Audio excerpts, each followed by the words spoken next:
할렐루야, 할렐루야. 주님의 이름으로 사랑하고 축복합니다. 하나님이 계셔서 우리는 행복한 사람들입니다. 우리 옆 사람과 한번 인사하겠습니다. 주님의 이름으로 사랑하고 축복합니다. 주님의 이름으로 사랑하고 축복합니다. 오늘 하나님 말씀 보시겠습니다. 창세기 45장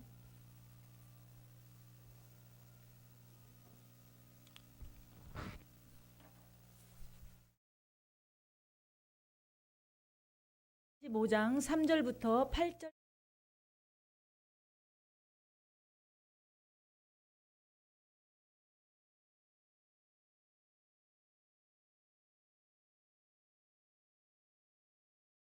그 형들에게 이르되 나는 요셉이라 내 아버지께서 아직 살아계시니까 형들이 그 앞에서 놀라서 대답하지 못하더라. 요셉이 형들에게 이르되 내게로 가까이 오소서. 그들이 가까이 가니 이르되 나는 당신들의 아우 요셉이니 당신들이 애굽에 판 자라. 당신들이 나를 이곳에 팔았다고 해서 근심하지 마소서. 한탄하지 마소서. 하나님이 생명을 구원하시려고 나를 당신들보다 먼저 보내셨나이다. 이 땅에 2년 동안 흉년이 들었으나 아직 5년은 발가리도 못하고 추수도 못할지라. 하나님이 큰 구원으로 당신들의 생명을 보존하고 당신들의 후사를 세상에 두시려고 나를 당신들보다 먼저 보내셨나니 그런즉 나를 이리로 보낸 이는 당신들이 아니요 하나님이시라. 하나님이 나를 바로에게 아버지로 삼으시고 그 온 집의 주로 삼으시며 애굽 온 땅의 통치자로 삼으셨나이다. 아멘. 전 오늘 꿈을 이루시는 하나님이라는 제목으로 은혜의 말씀을 나누겠습니다. 4주에 걸쳐서 창세기 말씀 함께 이렇게 읽고 나누면서 오늘은 야곱으로 인하여서 요셉에게 흘러보내는 하나님의 그 언약의 말씀들을 요셉의 꿈을 통하여 이루시는 그 과정들을 통하여서 함께 은혜 나누기를 바랍니다. 그래서 오늘 본문의 말씀은 반전의 축복이 있어요. 그리고 꿈이 이루어지는 순간 모든 것이 하나님의 섭리임을 고백하는 요셉을 통하여서 오늘 저와 여러분이 나의 삶 속에서도 내가 하나님 앞에 믿음으로 꿈을 꾸며 나아갔는데 지금 내가 어느 단계에 와 있나 한번 바라보고 기도하고 나간다면 우리는 지금 어떠한 상황이라 할지라도 낙심하지 않고 힘들어도 우리 주님만 바라본다면 반드시 하나님이 한 사람 한 사람에게 주어지는 그 각자의 길목에서 그 꿈들을 이뤄가는 놀라운 역사가 임하게 될 줄 믿습니다. 창세기 12장에 하나님께서는 아브라함을 통하여서 본토 친척 아비집을 떠나라고 말씀하고 있습니다. 내가 너에게 민족의 조상이 되겠다고 말씀하시며 아브라함은 많은 시행착오 속에서 마침내 100세의 아들 이삭을 모리아산에 바치는 그 믿음의 행함으로 말미암아서 하나님 안에 아브라함은 이제 다시 의롭다함을 역임을 받고 아브라함을 통하여서 하나님은 내가 너에게 약속한 땅을 주시겠다고 그 언약을 이루겠다고 약속하신 그 언약을 그 자녀들을 통하여 이루어가고 있습니다. 오늘 우리가 읽었던 이 본문의 말씀을 통하여서 이제 그러한 꿈을 이뤄가는 과정 속에서 하나님은 이삭을 통하여 또 야곱을 통하여서 하나님의 그 일들을 이뤄가는 가운데 야곱은 베델에서 하나님을 만나고 그리고 에서의 눈을 피하여 삼촌 라반의 집에서 20여 년 동안 거기에서 살면서 다시 4명의 아내와 12명의 아들들과 1명의 딸을 데리고 이제 형이 있는 에서 아버지가 있는 그곳으로 다시 길을 향하게 됩니다. 그래서 야곱은 그때까지만 해도 자기가 가지고 있었던 모든 것들을 내려놓을 수가 없었어요. 이것도 움켜줘야 되고 저것도 움켜줘야 되고 그런데 제일 걸리는 것이 자기 안에 형 에서예요.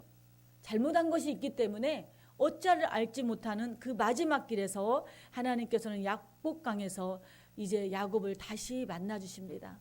밤이 맞도록 한도뼈가 유골될 정도로 하나님과 영적으로 씨름하고 기도하면서 나를 축복해 주지 않으면 당신을 놓지 않겠노라고 그러한 기도 속에서 하나님은 야곱을 하나님 나라의 왕자라는 이름 이스라엘로 바꿔줍니다. 그리고 그로 인하여서 야곱을 통하여 이제 12지파가 세워지게 되고 그 12지파를 통하여서 하나님께서는 이스라엘의 그 왕을 나라를 세워가는 가운데 이제 우리가 이 말씀 속에서 은혜를 나누기를 원합니다. 이곳에서 야곱은 자기가 움켜졌던 것, 집착했던 것들을 다 내려놓게 돼요.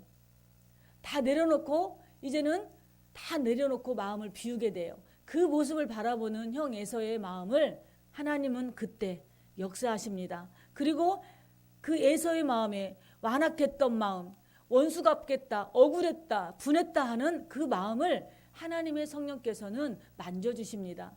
그리고 그렇게 죽이고 싶을 정도로 미웠던 동생이 불쌍히 여기는 마음을, 긍휼히 여기는 마음을 가질 수 있었습니다.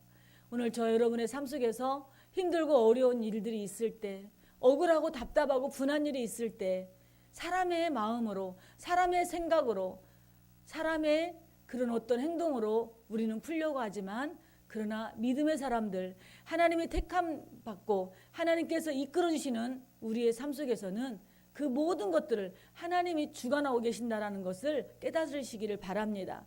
그래서 그때 우리가 해야 될 일들은 아버지 앞에 무릎 꿇고 기도하는 일입니다. 기도할 때 하나님은 상대방의 마음도 또 나의 마음도 내려놓게 하십니다. 근데 그 중에서 우리가 꼭 알아야 될 것, 오늘 야곱이 그 아버지 앞에 가지고 있던 모든 것들을 내려놓으니, 집착을 내려놓으니 하나님께서 역사하신 것처럼 저와 여러분의 안에 아직도 내려놓지 못한 집착하는 것들이 무엇이 있나를 바라보면서 우리가 그것을 하나씩 하나씩 내려놓음으로 말미암아 내가 버려지니 내 안에 성령으로, 예수님으로 가득 채워지는 저 여러분이 되기를 소망합니다. 이렇게 야곱은 라헬을 사랑함에도 불구하고 라헬을 통하여서 늦게 얻은 아들 요셉이 있어요.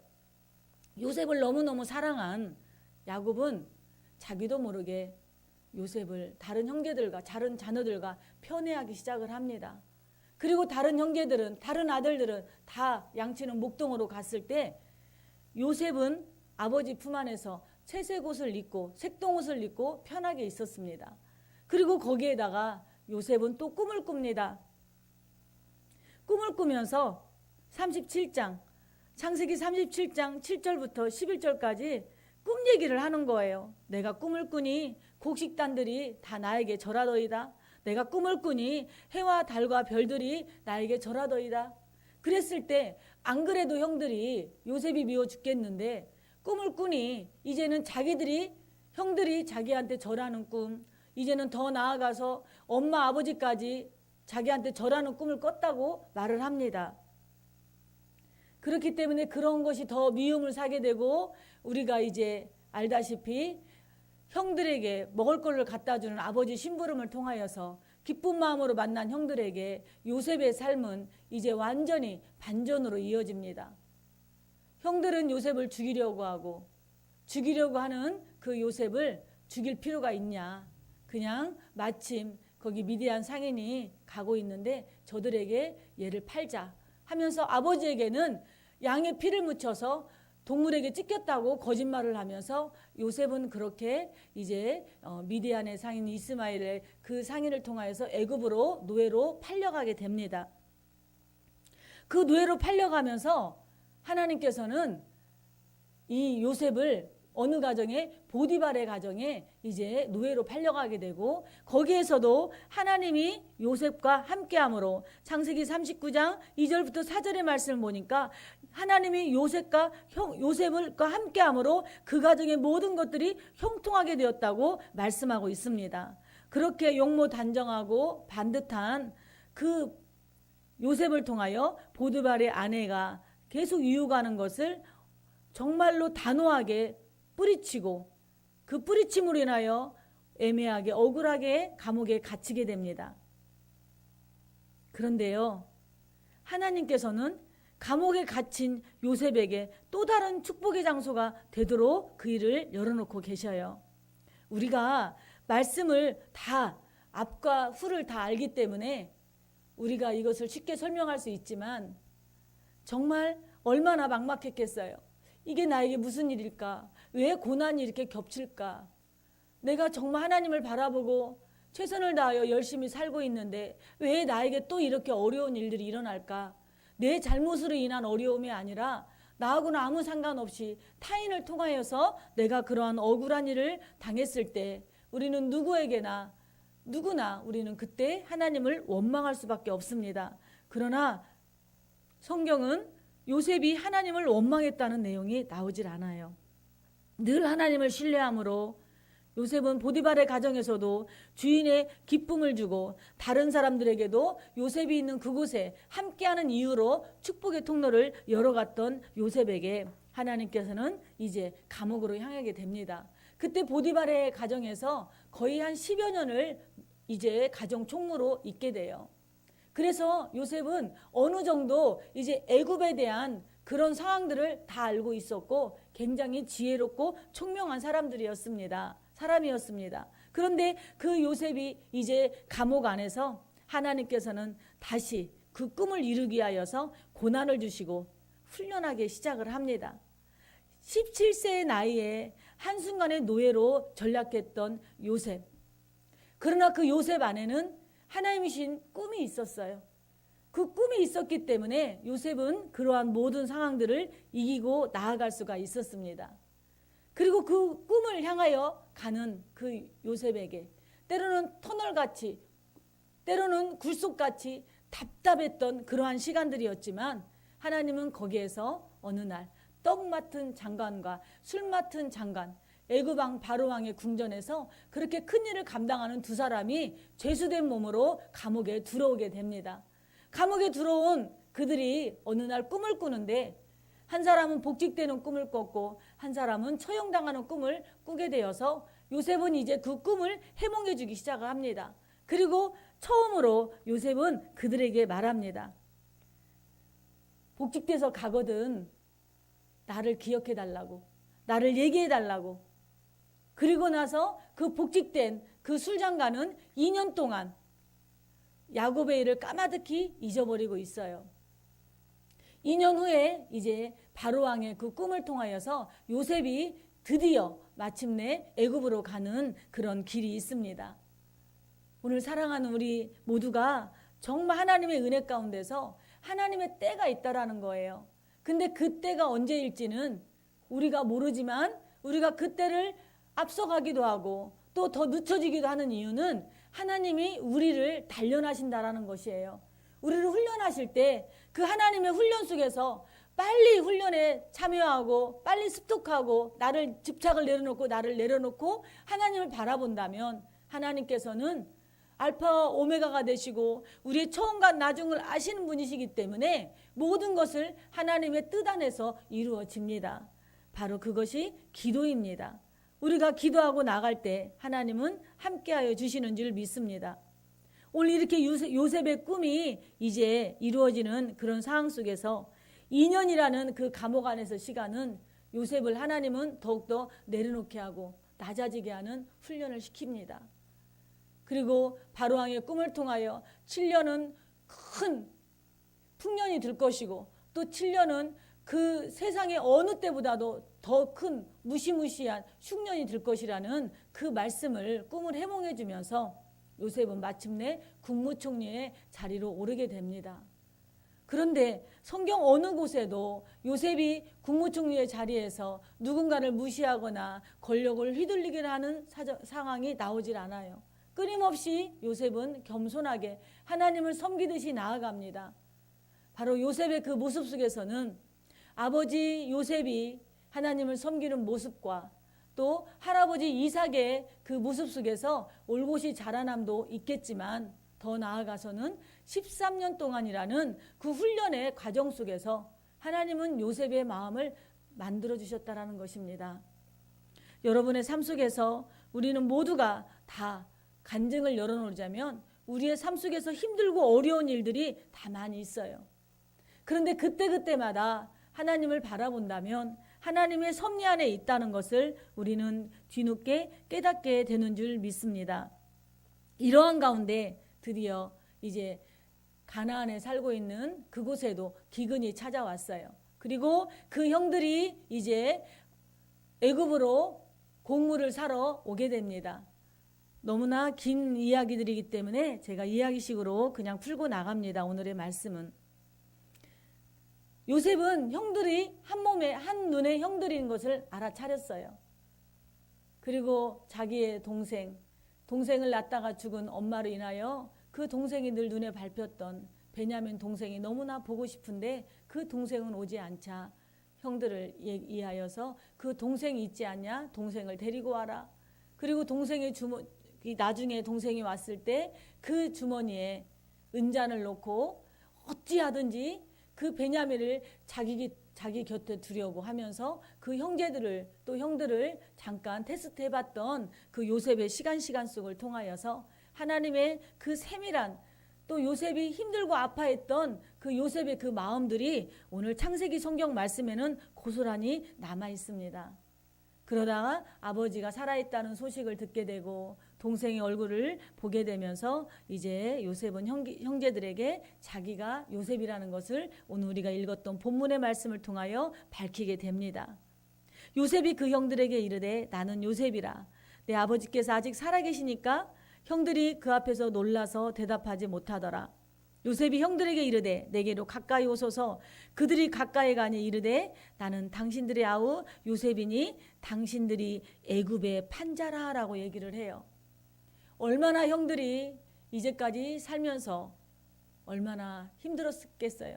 얼마나 요셉을 생각할 때마다 말할 수 없이 아버지가 한탄하고 아버지가 험악한 세상을 살았다고 그렇게 말할 수 있을 정도로 힘든 시간을 보내는 그 시기를 바라봤을 때 얼마나 후회하고 얼마나 죄책감에 시달렸겠어요.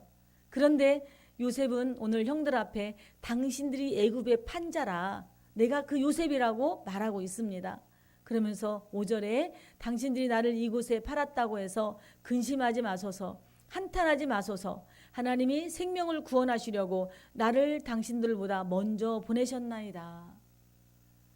저는 우리 사랑하는 예사랑 가족들이 이렇게 멋진 삶을 살기를 소망합니다. 하나님의 뜻 안에 있는 우리의 삶에 지금 어떠한 어려움과 어떠한 힘듦이 있다 할지라도 반드시 하나님이 나와 함께 하신다는 그 신뢰 속에 있다면 우리는 절대로 두려워하지 않습니다. 남을 탓하지 않습니다. 그것을 인하여서 하나님은 모든 것을 합력하여 선을 이루어주시는 놀라운 하나님이심을 우리는 고백하고 나가야 될 줄 믿습니다. 그러면서 6절에 말씀하고 있습니다. 이 땅에 2년 동안 흉년이 들었으나 아직 5년은 밭갈이도 못하고 추수도 못할지라. 하나님이 큰 구원으로 당신들의 생명을 보존하고 당신들의 후손을 세상에 두시려고 나를 당신들보다 먼저 보내셨나니 라고 말씀하고 있어요. 모든 것은 하나님의 섭리인 줄 믿습니다. 하나님께서는 아브라함을 통하여서 언약을 이루실 것을 약속하셨어요. 그리고 창세기 15장에 하나님께서는 너가 이방의 객이 될 것이라고 하나님은 말씀하고 있어요. 그래서 한번 읽어볼까요? 창세기 15장 말씀 한번 잠깐 보겠습니다. 그것을 이루기 위하여서 오늘 하나님께서는 그 중간 역할을 누구를 세웠느냐? 바로 하나님은 요셉을 택하여 주셨다라는 것입니다. 15장 13절 말씀 같이 한번 읽어보겠습니다. 여호와께서 아브라함에게 이르시되 너는 반드시 알라. 내 자손이 이방에서 객이 되어 그들을 섬기겠고 그들은 400년 동안 내 자손을 괴롭히리니 하고 말씀하고 있습니다. 가나안 땅은 젖과 꿀이 흐르는 가나안 땅이라고 말하고 있지만 정작 가나안 땅은 영적인 눈으로 봤을 때 젖과 꿀이 흐르는, 다시 말해서 하나님이 그곳에 계시기 때문에 그 땅에 젖과 꿀이 흐르는 땅이었지, 가나안 땅은 척박하고 힘든 어려운 땅이라고 말하고 있습니다. 그런데 하나님은 아브라함과 언약을 맺으시지요. 처음으로 아브라함과 언약을 맺어요. 제가 지난번에도 말씀드렸지만 동맹을 맺을 때는 각 동맹국의 왕들이 서로 같이 교류하면서 서로 피를 나누고 서로 같이 나눕니다. 그리고 같이 그 불길을 지나가면서 이제 너랑 나랑은 이제 한 형제가 되었다고 동맹을 맺습니다. 그래서 이웃 나라가 쳐들어올 때 이제 너는 내 형제 나라로서 우리를 도와줘야 될 의무가 있다. 이것을 어기면 안 된다라고 해서 그들이 서로 언약 체결을 합니다. 그런데 하나님은 아브라함에게 내가 너와 함께 하겠다고 말씀하시면서 언약책을 했을 때 쌍방 언약을 하지 않아요. 하나님은 일방적으로 언약을 이루십니다. 아브라함이 어떻게 뭘 한 것이 아무것도 없어요. 오직 은혜로 그 언약을 이루시는 거예요. 우리가 오늘 은혜로 구원받은 것처럼 내가 어떤 행함이나 어떤 공로로 인하여서 내가 잘한 것이 있어서 구원받고 하나님의 자녀가 된 것이 아니라 죄인 중에 죄수요 괴수 중에 괴수임에도 불구하고 우리가 예수 그리스도를 믿음으로 말미암아 온전하고 전적인 하나님의 은혜로 우리가 구원받은 것처럼 오늘 하나님께서는 아브라함과 이렇게 언약을 맺으시고 그리고 나서 아브라함에게 너는 반드시 알라 내 자손이 이방에 객이 되어 그들을 섬기겠고 그들을 400년 동안 내 자손들을 괴롭힐 것이라고 약속의 말씀을 주셨어요. 그런데 이방의 객이 되어 애굽으로 가는 그 과정을 오늘 하나님은 요셉을 택하셨다는 것입니다. 요셉이 꿈을 꿨던 그 어린 시절의 꿈을 30이 넘어서 이루어졌는데 그 꿈이 그냥 이루어진 것이 아니라는 거예요. 고난이 깊으면 깊을수록 축복은 커집니다. 아, 나에게 고난이 이렇게 길지? 왜 깊지? 그러면 거꾸로 생각하세요. 하나님 반드시 반전시켜 주십니다. 죽이든지 살리든지 난 주님의 것입니다. 주님만 사랑합니다. 내 있는 곳에서 나는 예수 그리스도의 향기를 나타내겠습니다. 요셉처럼 그렇게 행할 때 하나님은 하나님의 때에 요셉을 이끌어 주셔요. 설교가 길어질 것 같아서 말씀을 전하지 못하지만 그 요셉이 2년 동안에 감옥에 갇혀 있었을 때 그 2년의 시간들은요, 만약에 정치적으로 요셉이 술장관이 복직됐을 때 바로 요셉이 애굽으로 들어갔다면 요셉은 국무총리가 될 수 없었을 거예요. 2년의 시간 동안에 새 왕이 바뀌어지게 되면서 그러면서 이제 그 왕을 통하여서 그 꿈이 꾸는 그 딱 시점에 하나님은 요셉을 애굽으로 국무총리로 세워지는 과정을 우리가 볼 수가 있습니다. 그렇듯이 우리의 삶 속에서 어떠한 상황이 있다 할지라도 하나님은 우리와 함께 하시는 것을 믿고 내가 마음 가운데 예수 그리스도의 말씀으로 아버지가 주는 꿈을 꾸기 위하여서는 그 꿈이 순간에 이루어지지 않는다라는 거예요. 순간에 이루어지는 건 물거품 같게 되지 않아요. 하나님은 나의 인격을, 나의 삶을, 나의 마음을 오직 내 모난 부분들을 다듬어 주셔서 마침내 하나님의 나라를 위하여서 우리의 꿈을 완성시켜 주시는 줄 믿습니다. 이렇게 아버지를 22년 만에 만나게 됩니다. 그 만난 아버지를 통하여 이제 나이가 많아서 야곱에게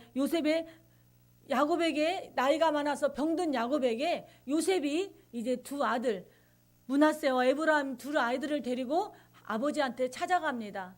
그때 아버지는 야곱은 므낫세와 에브라임을 장자가 오른편에 차자가 왼편에 있는데 손을 엇갈리면서 축복권을 줍니다.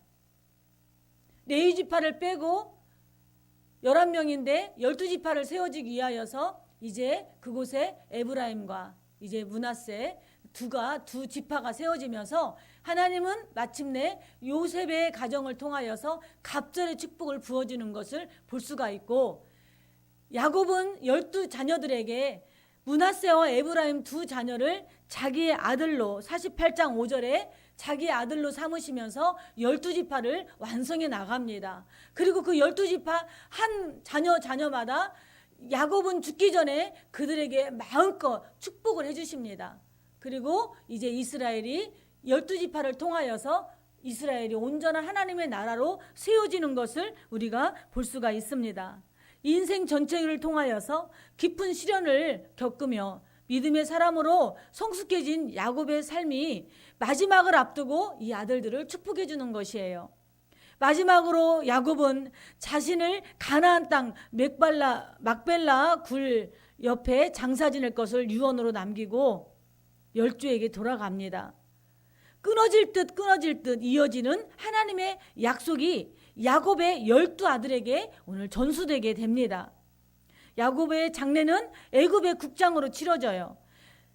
요셉이 그의 아버지 야곱의 장례를 이렇게 70일간 국장급 장례로 치른 이유는 자신의 권세를 자랑하기 위한 것이 아니었습니다.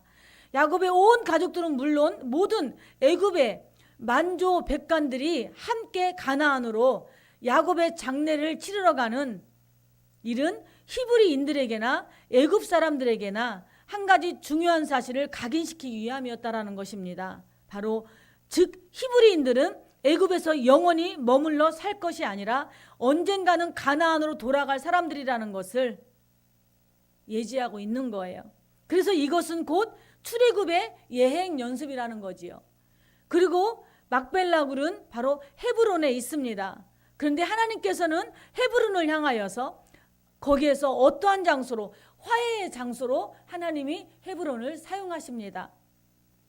아브라함과 이삭과 야곱이 헤브론을 바라보고 있었던 그곳은 바로 하나님의 약속을 바라봤다는 것이고요. 헤브론은 찢겨지고 갈라진 형제들의 그 관계 속에서 화해의 장소로 사용되었던 곳입니다. 아브라함이 죽었을 때 이삭과 이스마엘이 그랬고요. 이삭이 죽었을 때 야곱과 에서가 그랬습니다. 그리고 야곱이 헤브론에 묻히게 돼서 12형제가 모두 요셉과 화해가 되는 그러한 축복의 장소로 하나님은 사용하여 주셨습니다. 하나님은 약속의 땅, 그 언약의 상징이었던 헤브론을 하나님을 쫓며 살아갔던 믿음의 선진들이 하나님께 돌아가며 육신이 누이게 되며 남은 자손들에게 얽혀있는 매듭들을 풀고 화해하는 아름다운 평화의 장소로 하나님이 그곳을 사용한 것이에요. 그 장소가 바로 가나안 헤브론이 상태인 줄 믿습니다. 오늘 아버지가 죽은 후에 요셉을 두려워하는 형들에게 요셉은 자기가 그들의 자녀를 가르치고 그들의 갈등을 다 제거시킵니다. 50절의 마지막에 보니까 아버지가 죽었고 이제 장사 지내고 나니 형들이 이제는 걱정을 합니다. 아버지가 계실 때는 아버지 때문에 우리를 봐줬는데 아버지가 죽었으니 우리는 어떻게 하나 하면서 19절에 요셉이 그들에게 이르되 두려워하지 마소서 내가 하나님을 대신하리이까 당신들은 나를 헤아려 하였으나 하나님은 그것을 손으로 바꾸사 오늘같이 많은 백성의 생명을 구원하시게 하셨으니 당신들은 두려워하지 마소서 내가 당신들과 당신들의 자녀를 기르리이다 하고 그들을 간곡한 말로 위로하였더라고 오늘 성경은 말씀하고 있습니다. 그러면서 요셉은 그의 형제들에게 이르되 나는 죽을 것이나 하나님이 당신들을 돌보시고 당신들을 이 땅에서 인도하여 내사 아브라함과 이삭과 야곱에게 맹세하신 땅에 이르게 하시리라 라고 말씀하고 있어요. 그래서 70명이 애굽으로 이주했는데 나중에 250만 명이 되고 그리고 그들이 이제 애굽에서 큰 나라를 이루면서 출애굽을 하여서 다시 창세기 15장 13절에 말씀하셨던 아브라함과 언약을 맺었던 하나님의 그 언약이 이제 홍해바다를 건너고 출애굽을 하면서 광야 40년 동안에 모세를 통하여 그들에게 말씀을 전수하고 가나안 땅에 들어가서 이제 이스라엘이 세워지는 그런 모든 과정들이 이루어지게 됩니다. 우리가 신앙생활 하는 것은 무엇입니까? 예수 그리스도를 믿는다는 것은 무엇입니까? 내가 삶 속에서 잘 먹고 잘 살기 위하여서 내가 힘든 어려운 문제만 있을 때만 하나님 앞에 기도하기 위하여서 우리가 예수님을 믿는 것입니까?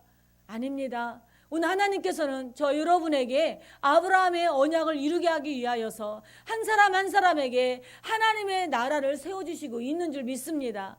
우리는 하나님의 나라 속에 지금 살고 있어요. 하나님의 나라 속에 살고 있는 우리들이 오직 주님을 바라보며 살아갈 때 세상과 부딪히는 건 당연한 일이고요.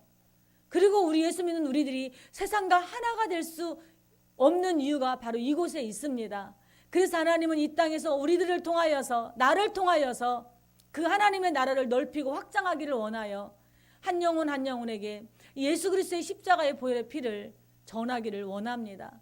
우리 집사님 기도하신 것처럼 이미 선악과를 따먹을 걸 아시고 예수님을 예비하고 계셨던 것처럼 오늘 우리가 힘들고 어려운 일이 있을 때마다 하나님께서는 우리를 통하여 놀라운 일들을 계획하고 있다는 거 잊지 마시기 바랍니다. 찬양을 통하여 말씀을 통하여 위로가 넘치게 우리 안에 임하기를 소망합니다. 세상이 어지럽고 흉흉할 때마다 우리는 오늘 하나님께서 이 약속을 이루신 것처럼 다시 오시겠다고 약속하신 그 재림의 주님을 바라보며 깨어서 기도하는 기름을 준비하는 다섯 처녀처럼 하나님을 경외하고 나아가는 저 여러분이 되기를 간절히 소망합니다. 우리 오늘 이 시간에 이 말씀 붙잡고 기도합니다. 아버지, 나의 꿈을 이루어 주셔서 나의 하나님 앞에 내 하나님의 나라를 위하여 귀하게 쓰임받기를 원합니다. 하나님, 아브라함이 이삭에게, 이삭이 야곱에게, 야곱이 요셉과 12 아들들에게 신앙을 전수하였던 것처럼 하나님, 저를 통하여 우리의 자녀들에게, 우리의 손자들에게 신앙의 유산을 남길 수 있는 우리의 가문들이 되게 해주세요. 우리의 가문들이 하나님 나라를 세워가게 해주세요 라고 오늘 우리 이 시간에 한번 주님 한번 부르고 기도하는 시간 갖도록 하겠습니다. 주여, 할렐루야.